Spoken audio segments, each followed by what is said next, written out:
നമസ്കാരം പ്രിയ പ്രേക്ഷകരെ. കേവലം 3 ആഴ്ചയ്ക്കുള്ളിൽ 1,82,00,000 കാഴ്ചക്കാർ ഫേസ്ബുക്കിൽ മാത്രം. ഇതൊരു ചെറിയ കാഴ്ചയല്ല, പോസിറ്റീവ് കാഴ്ചകളാണ്. ആ പിന്തുണയിലാണ് ഇവിടെ നിൽക്കുന്നത്. ഒപ്പമുള്ള പ്രേക്ഷകർക്ക് നന്ദി. സങ്കല്പിക്കാനാകാത്ത ഒരു കാലം ഇപ്പോൾ നമ്മുടെ മുന്നിലേക്ക് വരികയാണ്. ജീവിതം, ജോലി, നമ്മുടെ ചിന്താഗതി തുടങ്ങിയവയിലെല്ലാം മനുഷ്യനെ അപ്പാടെ നിയന്ത്രിക്കുന്ന അദൃശ്യകരങ്ങൾ വരുന്ന ഒരു പുതിയ കാലം. മനുഷ്യജീവിതം അപ്പാടെ മാറിമറിയാൻ പോകുന്ന കാലം. അതാണ് ആർട്ടിഫിഷ്യൽ ഇൻ്റലിജൻസിൻ്റെ കാലം. ഇപ്പോഴും പലർക്കും അത്ര കത്തിയിട്ടില്ല എന്താണ് AI കൊണ്ടുവരാൻ പോകുന്നതെന്ന്. 25 വർഷം മുമ്പ് ഇൻ്റർനെറ്റ് നമ്മുടെ ഇടയിലേക്ക് കടന്നു വന്നപ്പോൾ ആലോചിച്ചിരുന്നു ഡിജിറ്റൽ ടെക്നോളജി മനുഷ്യനെ ആകെ മാറ്റിമറിക്കാൻ പോവുകയാണെന്ന്. പരസ്പരമുള്ള ആശയവിനിമയവും ജീവിതവും തന്നെ ഇത്രമാത്രം റീഷേപ്പ് ചെയ്യപ്പെടുമെന്ന്. ഇൻ്റർനെറ്റ് 25 വർഷമെടുത്തു ഇത്രമേൽ നമ്മളെ ചുറ്റിവരിയാനെങ്കിൽ AI കേവലം 5-10 വർഷം കൊണ്ട് മനുഷ്യനെ അപ്പാടെ പരിവർത്തനം ചെയ്ത് കളയും. രാജ്യം, മതം, വിശ്വാസം, രാഷ്ട്രീയം എന്നിവയാൽ തരംതിരിക്കപ്പെട്ടിരിക്കുന്ന മനുഷ്യൻ താമസിയാതെ 2 വിഭാഗമായി മാറും. AI അറിയാവുന്നവരും AI അറിയാത്തവരും. 10 വർഷം കഴിഞ്ഞുള്ള തലമുറ ചോദിക്കുക എന്ത് രാജ്യം, എന്ത് മതം, എന്ത് രാഷ്ട്രീയമെന്നാകും. സമകാലിക വിദ്യാഭ്യാസ ഡിഗ്രികൾക്ക് പേപ്പറിൻ്റെ വില മാത്രമാകും. ആർട്ടിഫിഷ്യൽ ഇൻ്റലിജൻസിനാൽ നിർമ്മിക്കപ്പെടുന്ന പുതിയ ബോധ സംസ്കാരം മനുഷ്യനെ നയിക്കും. ശരിതെറ്റുകളുടെ നിർവചനം മാറും. തൊഴിലാളികളും ബൂർഷ്വാസികളും എന്നായിരിക്കും എല്ലാ കാലവും സമൂഹത്തിലെ വേർതിരിവ് എന്ന വർഗ സിദ്ധാന്തം തിരുത്തപ്പെടും. പട്ടിണിയേക്കാൾ മനുഷ്യൻ ആർട്ടിഫിഷ്യൽ ഇൻ്റലിജൻസിലെ അറിവില്ലായ്മയെ ഭയക്കും. മനുഷ്യൻ ഇതുവരെ കെട്ടിപ്പൊക്കിയ വിശ്വാസങ്ങൾ തകരും. അങ്ങനെ നിർമ്മിത ബുദ്ധിയുടെ കാലത്ത് നമ്മളൊക്കെ കുറെ കൂടി മനുഷ്യത്വമുള്ള മനുഷ്യരാകും.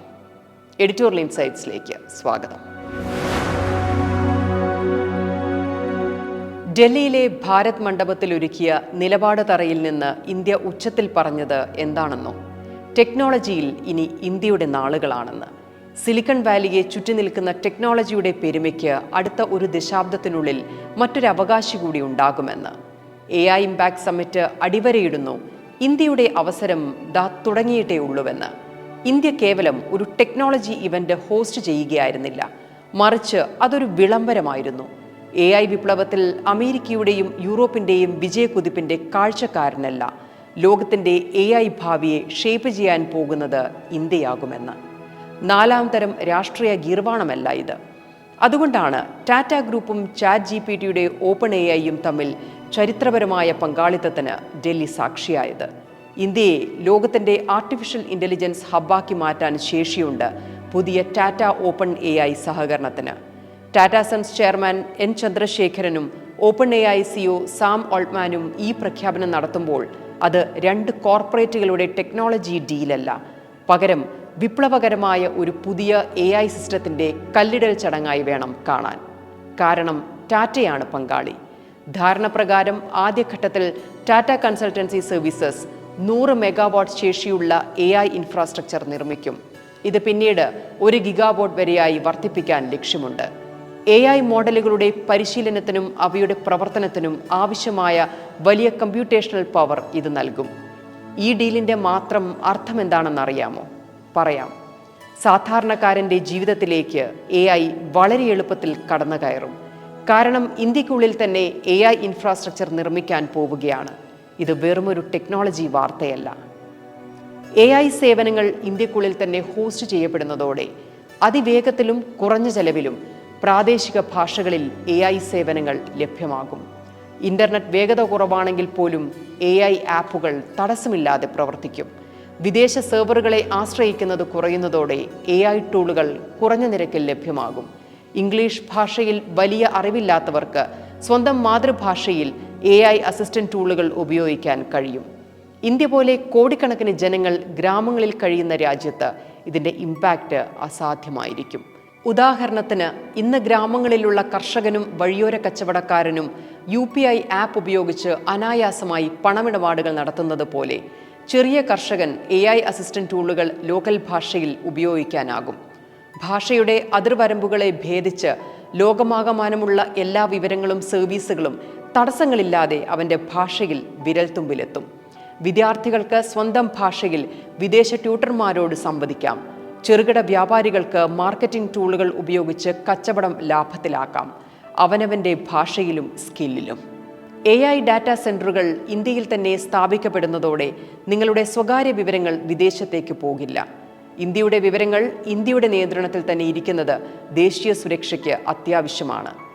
100 മെഗാവാട്ട് മുതൽ 1 ഗിഗാവാട്ട് വരെയുള്ള വമ്പൻ AI ഇൻഫ്രാസ്ട്രക്ചർ വെറും സെർവറുകൾ മാത്രമല്ല, അതൊരു പുതിയ തൊഴിൽ മേഖലയാണ് തുറക്കുന്നത്. ക്ലൗഡ് എഞ്ചിനീയർമാർ, സൈബർ സുരക്ഷാ വിദഗ്ധർ, ഡാറ്റ ട്രെയിനർമാർ എന്നിവർക്ക് ലക്ഷക്കണക്കിന് അവസരങ്ങൾ തുറക്കും. ഡാറ്റാ സെന്ററുകൾ വരുന്നതോടെ അനുബന്ധമായ നിർമ്മാണ മേഖല, ഗ്രീൻ എനർജി, സർവീസ് മേഖലകൾ എന്നിവയിലും പുതിയ ജോലികളും സംരംഭക അവസരങ്ങളും വരും.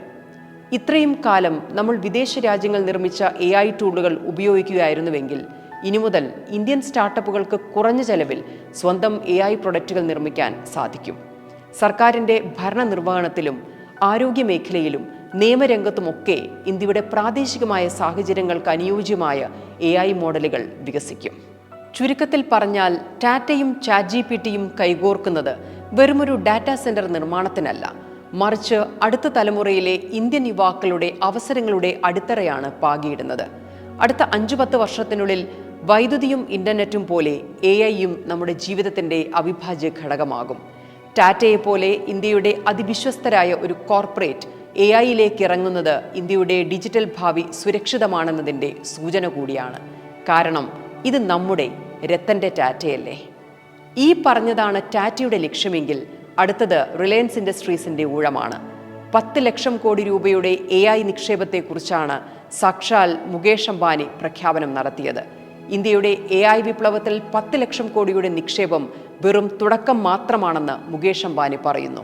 ജിയോ ടെലികോം രംഗത്തേക്ക് വന്നപ്പോൾ ഇന്ത്യയിലെ ഡാറ്റ നിരക്കുകൾ തകർന്നു വീണു. ലോകത്തിലെ തന്നെ ഏറ്റവും കുറഞ്ഞ നിരക്കിൽ ഡാറ്റ ലഭിക്കുന്ന രാജ്യമായി ഇന്ത്യ മാറി. ഇനി ഇന്റലിജൻസിനെ ജനകീയമാക്കുകയാണ് റിലയൻസിന്റെ ലക്ഷ്യം. ഓർക്കണം, ലോകത്തെ ഏറ്റവും കുറഞ്ഞ നിരക്കിൽ ഇന്റർനെറ്റ് ഡാറ്റ ലഭിക്കുന്ന രാജ്യമാണ് ഇന്ത്യ. അതറിയണമെങ്കിൽ വിദേശത്ത് പോയി വരണം. അതിന് ചുക്കാൻ പിടിച്ചത് ജിയോയാണ്. ഇന്ന് മിക്ക AI സേവനങ്ങളും വിദേശ കമ്പനികളുടെ സെർവറുകളിൽ നിന്നാണ് നമ്മൾ വാടകയ്ക്ക് എടുക്കുന്നത്. അതുകൊണ്ട് തന്നെ കോസ്റ്റ് കൂടുതലാണ്.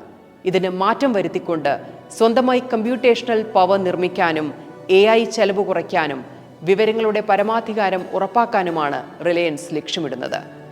ജാംനഗറിൽ വരുന്ന ഡാറ്റാ സെന്ററുകൾ വലിയ AI മോഡലുകളെ പരിശീലിപ്പിക്കാൻ ആവശ്യമായ കരുത്ത് ഇന്ത്യയിൽ തന്നെ ഉണ്ടാക്കും. ഇത് ഇന്ത്യൻ സ്റ്റാർട്ടപ്പുകൾക്കും ഗവൺമെന്റ് പ്രൊജക്റ്റുകൾക്കും കുറഞ്ഞ ചെലവിൽ AI ഉപയോഗിക്കാൻ അവസരമൊരുക്കും. AI പ്രവർത്തിക്കാൻ വൻതോതിൽ വൈദ്യുതി ആവശ്യമാണ്. റിലയൻസിന്റെ സോളാർ ഉൾപ്പെടെയുള്ള ഓൾട്ടർനേറ്റീവ് ഊർജ്ജ മാർഗങ്ങൾ കുറഞ്ഞ ചെലവിൽ പരിസ്ഥിതി സൗഹൃദമായി AI പ്രവർത്തിപ്പിക്കാൻ ഇന്ത്യക്ക് കരുത്തു നൽകും. റിലയൻസ് ജിയോ ലക്ഷ്യമിടുന്നത് AI സേവനങ്ങൾ നഗരങ്ങളിൽ മാത്രമല്ല ഗ്രാമങ്ങളിലേക്ക് എത്തിക്കാനാണ്. ഇത് ആരോഗ്യരംഗത്തെ രോഗനിർണയത്തിനും കൃഷിയിലെ കർഷകരുടെ നേട്ടത്തിനും വേഗത കൂട്ടും. AI രംഗത്ത് ലക്ഷക്കണക്കിന് പുതിയ തൊഴിലുകൾ സൃഷ്ടിക്കപ്പെടും. ചെറുകിട സംരംഭകർക്ക് ഉൽപാദനക്ഷമത കൂട്ടാൻ AI ടൂളുകൾ ലഭിക്കും. ഒരു പടി കൂടി കടന്ന് Adani group executive director Jeet Adani അസാധ്യമായ കോൺഫിഡൻസിൽ പറയുന്നത് എന്താണെന്നോ? AI ഭാവിയിൽ ഒരു രാജ്യത്തിൻ്റെ പരമാധികാരത്തെ തന്നെ പുനർനിർവചിക്കുമെന്നാണ്. AI സാങ്കേതിക വിദ്യയ്ക്കായി വിദേശ രാജ്യങ്ങളെ ആശ്രയിക്കുന്നതിന് പകരം ഇന്ത്യ സ്വന്തമായി അടിസ്ഥാന സൗകര്യങ്ങൾ ഒരുക്കുകയാണെന്ന് ജീത് പറയുന്നു. AI സമ്മിറ്റിൽ അദാനി ഗ്രൂപ്പിനായി ഇന്ത്യയുടെ ഇന്റലിജൻസ് സെഞ്ചുറി എന്ന കാഴ്ചപ്പാടും ജീത് അദാനി അവതരിപ്പിച്ചു. എനർജി, കമ്പ്യൂട്ട് ആൻഡ് ക്ലൗഡ്, ഇതിലധിഷ്ഠിതമായ സർവീസുകൾ എന്നിങ്ങനെ 3 തരങ്ങളിലുള്ള പരമാധികാരമാണ് ഇന്ത്യയുടെ AI സ്ട്രാറ്റജിയുടെ കാതലെന്ന് ജീത് ലോകത്തോട് വിളിച്ചു പറയുന്നു. ഒരു കാര്യം വ്യക്തം, AI ഉച്ചകോടിയിൽ ഓരോ കോർപ്പറേറ്റുകൾ വന്ന് അവരുടെ ആഗ്രഹം പറയുകയോ അവരുടെ താല്പര്യം അവതരിപ്പിക്കുകയോ ചെയ്തതല്ല. ഓർക്കണം, ഈ ഉച്ചകോടി ഇന്ത്യക്ക് 4 രാജ്യങ്ങളെ വിളിച്ചുകൂട്ടി കൈകൊടുക്കലല്ലായിരുന്നു. കഴിഞ്ഞ കുറേ വർഷങ്ങളായി നമ്മൾ സ്ട്രാറ്റജിക്കലി തയ്യാറാക്കിയ വലിയ ലക്ഷ്യത്തിൻ്റെ എക്സിക്യൂഷനായിരുന്നു. രാജ്യം വരച്ചിട്ട ലക്ഷ്യത്തിലേക്ക് ശക്തരായ സംരംഭകർക്ക് ഓരോ റോളുകൾ അസൈൻ ചെയ്ത് നൽകുകയായിരുന്നു. ഒരൊറ്റ ലക്ഷ്യം, ഒരൊറ്റ പ്ലാൻ. ആ കളത്തിലേക്ക് ലോക ടെക് കോർപ്പറേറ്റുകളെയും ഇന്ത്യൻ കോർപ്പറേറ്റുകളെയും നമ്മൾ നിശ്ചയിച്ചിരുത്തുകയാണ്. ഇവിടെ ഷോ ഡയറക്ടർ ആരാണെന്നറിയാമോ? നമ്മളാണ്, ഇന്ത്യയാണ്. AI ടെക്നോളജിയിൽ അമേരിക്കയെയും ചൈനയെയും ആശ്രയിക്കുന്ന കോളനിയായി മാറാൻ ഇനി ഇന്ത്യയെ കിട്ടില്ല. പകരം ലോകത്തെ AI കേന്ദ്രമായി ഇന്ത്യ ഉയരും. ഡാറ്റ സയന്റിസ്റ്റുകൾ, പ്രോംപ്റ്റ് ഡിസൈനർമാർ, AI എഞ്ചിനീയർമാർ തുടങ്ങിയ പുതിയ മേഖലകളിൽ നമ്മുടെ യുവാക്കൾക്ക് അവസരങ്ങൾ ലഭിക്കും. മലയാളം, തമിഴ്, ഹിന്ദി, തെലുങ്ക്, കന്നഡ, ബംഗാളി തുടങ്ങിയ എല്ലാ ഇന്ത്യൻ പ്രാദേശിക ഭാഷകളിലും AI ലഭ്യമാകും. ഇതോടെ കുന്നംകുളത്തെ കുട്ടപ്പനും, വാരണസിയിലെ വസന്തനും, ബെല്ലാരിയിലെ ബാദുഷയ്ക്കും, വെല്ലൂരുള്ള വില്യംസിനും സ്വന്തം മാതൃഭാഷയിൽ AI സാങ്കേതിക വിദ്യ പ്രാപ്യമാകും. ഇതാണ് യഥാർത്ഥ ജനാധിപത്യവൽക്കരണം. ഇന്നത്തെ ഇന്ത്യക്ക് മാത്രം സാധിക്കുന്ന ടെക്നോളജി കരുത്ത്. ഈ പറഞ്ഞതൊന്നും ഇന്ത്യയുടെ വിഷ് ലിസ്റ്റ് അല്ല, വിൽ പവറാണ്. 100 കോടി ആക്റ്റീവ് ഇന്റർനെറ്റ് ഉപഭോക്താക്കളുടെ ഇന്ത്യയാണ്. ഒരു മാസം 2000 കോടി ഡിജിറ്റൽ പണമിടപാട് നടക്കുന്ന ഇന്ത്യയാണ്. ലോകത്തെ ഏറ്റവും വലിയ റിയൽ ടൈം പേയ്മെന്റ് സിസ്റ്റമുള്ള ഇന്ത്യയാണ്. ലോകത്തെ ഏറ്റവും മാസീവായ എനർജറ്റിക് യൂത്ത് വർക്ക് ഫോഴ്സ് ഉള്ള ഇന്ത്യയാണ്. ഇലക്ട്രോണിക്സ് മാനുഫാക്ചറിംഗിൽ ഉൾപ്പെടെ ലോകത്തെ നിയന്ത്രിക്കുന്ന ഹബ്ബായി മാറുന്ന ഇന്ത്യയാണ്. നിക്ഷേപകർ പ്രത്യാശയോടെ കാണുന്ന ഇൻവെസ്റ്റ്മെന്റ് ഡെസ്റ്റിനേഷനാണ്. ഈ ഇന്ത്യക്ക് കയ്യെത്താത്തതല്ല ലോകത്തെ ഏത് പവറും പൊസിഷനും. അതുകൊണ്ട് ഈ പറഞ്ഞതൊന്നും കിനാവുമല്ല, കിംവദന്തിയുമല്ല, കൃത്യമായ ലക്ഷ്യമാണ്. നമുക്ക് മാത്രം ചേസ് ചെയ്യാൻ പറ്റുന്ന ലക്ഷ്യം. 10 വർഷത്തിനപ്പുറം ഒന്ന് ആലോചിച്ചു നോക്കൂ. ഇന്ത്യയിലെ ഡാറ്റാ സെന്ററുകളിൽ ഓടുന്ന ഇന്ത്യക്കാരായ ടെക് മിടുക്കികളും മിടുക്കന്മാരുടെയും സ്റ്റാർട്ടപ്പുകൾ ഉണ്ടാക്കിയ AI ടൂളുകൾ 100-ലധികം ഭാഷകളിൽ ലോകമാകെയുള്ള രാജ്യങ്ങളിലെ കസ്റ്റമേഴ്സിനായി തുറന്നിടുന്നത്. ഗൂഗിൾ പോലെ, മൈക്രോസോഫ്റ്റ് പോലെ, ഓപ്പൺ AI പോലെ, ആന്ത്രോപിക് പോലെ ഇന്ത്യൻ ടെക് കമ്പനികൾ AI സാങ്കേതിക വിദ്യയിൽ ലോകത്തെ ഭരിക്കുന്നത്. അങ്ങനെ സ്വപ്നം കാണാൻ കാരണം AI കാലത്ത് ആരാണോ കമ്പ്യൂട്ടിങ്ങും ഡാറ്റയും അതിൻ്റെ വിന്യാസവും നിയന്ത്രിക്കുന്നത് അവനാണ് രാജാവ്. അവിടെയാണ് ടാറ്റയുടെയും റിലയൻസിൻ്റെയും മറ്റ് ഇന്ത്യൻ കോർപ്പറേറ്റുകളുടെയും ഡാറ്റാ സെൻറ്ററുകൾ വരാൻ പോകുന്നത്. പുതിയ കാലത്ത് പരമാധികാരമെന്നത് ഇൻഫ്രാസ്ട്രക്ചറാണ്, ക്വാളിറ്റി അഷ്വറൻസ് ആണ്, വളരാനുള്ള കെൽപ്പും ആർജവുമാണ്, ടാലൻ്റാണ്. ഇതെല്ലാം ഇന്ന് നമുക്കുണ്ട്. ടെക്നോളജിക്കൊരു പ്രത്യേകതയുണ്ട്. കുത്തകയാക്കി വെക്കുന്നവനല്ല, കോടിക്കണക്കിന് ആളുകളിലേക്ക് അതിനെ വ്യാപരിപ്പിക്കാനും ജനാധിപത്യവൽക്കരിക്കാനും കഴിയുന്നവനാണ് തലയായി മാറുന്നത്. 100 കോടി ആളുകൾക്ക് ഇൻ്റർനെറ്റ് പ്രാപ്യമാക്കിയ ഇന്ത്യയാണ് ഡിജിറ്റൽ യുഗത്തിലെ ലോകത്തിൻ്റെ തല. അതുകൊണ്ടല്ലേ ഒരു കാലത്ത് ടെക്നോളജി കൊണ്ട് ലോകത്തെ ഭരിച്ച, ഇന്ന് പ്രതിരോധ സാങ്കേതികതയിൽ അനിഷേധ്യ നേതാവായ ഫ്രാൻസ് ഇന്ത്യയുടെ ആരാധകനാകുന്നത്. ഇന്ത്യയുടെ ഡിജിറ്റൽ പേയ്മെൻറ്റിനെ സ്തുതിച്ച് ഇമ്മാനുവൽ മാക്രോൺ പറഞ്ഞത് ലോകത്ത് ഒരു രാജ്യത്തിനും സ്വപ്നം കാണാനാകാത്ത നേട്ടമാണ് ഇന്ത്യ നേടിയിരിക്കുന്നതെന്ന്. 140 കോടി ജനങ്ങളെ ഡിജിറ്റലി ബന്ധിപ്പിക്കുന്ന ഇന്ത്യ ലോകത്തിന് അത്ഭുതമാണെന്ന്. ഒരു ബാങ്ക് അക്കൗണ്ടോ അഡ്രസ്സോ ഒന്നുമില്ലാതെ 10 വർഷം മുമ്പ് മുംബൈയിലെ പാതയോരത്ത് ഉന്തുവണ്ടിയിൽ പഴം വിറ്റിരുന്നയാൾ ഇന്ന് ഫോണിൽ പണം സ്വീകരിക്കുന്നു എന്നത് എന്നെ ആശ്ചര്യപ്പെടുത്തുന്നുവെന്ന്. ഇവിടെ കേരളത്തിലെ മാതാപിതാക്കളോട് ഒരു വാക്ക്: AI പഠിക്കാനും അറിയാനും നിങ്ങളുടെ മക്കളെ പ്രാപ്തരാക്കൂ. കോളേജുകളോട് കോഴ്സുകൾ AI അധിഷ്ഠിതമാക്കി ഇന്നു മുതൽ വിദ്യാർത്ഥികളെ AI സജ്ജരാക്കൂ. പ്രൊഫഷണലുകളെ നിങ്ങൾ AI സ്കിൽ കോഴ്സുകളിലൂടെ സ്വയം നവീകരിക്കൂ. സംരംഭകരെ AI ഫസ്റ്റായ കമ്പനികൾ രൂപീകരിക്കൂ. രാഷ്ട്രീയ നേതൃത്വത്തോട് പറയട്ടെ, ഈ മാറ്റങ്ങളെ ഉൾക്കൊള്ളാൻ പാകത്തിന് പ്രൊഫഷണലുകളെ നേതൃത്വത്തിൽ കൊണ്ടുവരൂ. കാരണം AI അടിയേറ്റ് കളത്തിന് പുറത്തേക്ക് കുറേ പേർ പോകും, അതുറപ്പാണ്. ഭിന്നിപ്പിന് പകരം ഇത് ഒന്നിച്ചു നിന്ന് ബിൽഡ് ചെയ്യാനുള്ള സമയമാണ്. കാരണം ഇന്ത്യ രണ്ടും കൽപ്പിച്ചാണ്. എഡിറ്റോറിയൽ ഇൻസൈറ്റ്സിലേക്ക് അഭിപ്രായങ്ങൾ അറിയിക്കുക. Thank you for watching channeliam.com. സംരംഭകത്വം, സ്റ്റാർട്ടപ്പ്, ഇന്നൊവേഷൻ, ടെക്നോളജി ഡെവലപ്മെൻറ്റ് ന്യൂസിനായി channeliam.com സബ്സ്ക്രൈബ് ചെയ്യുക.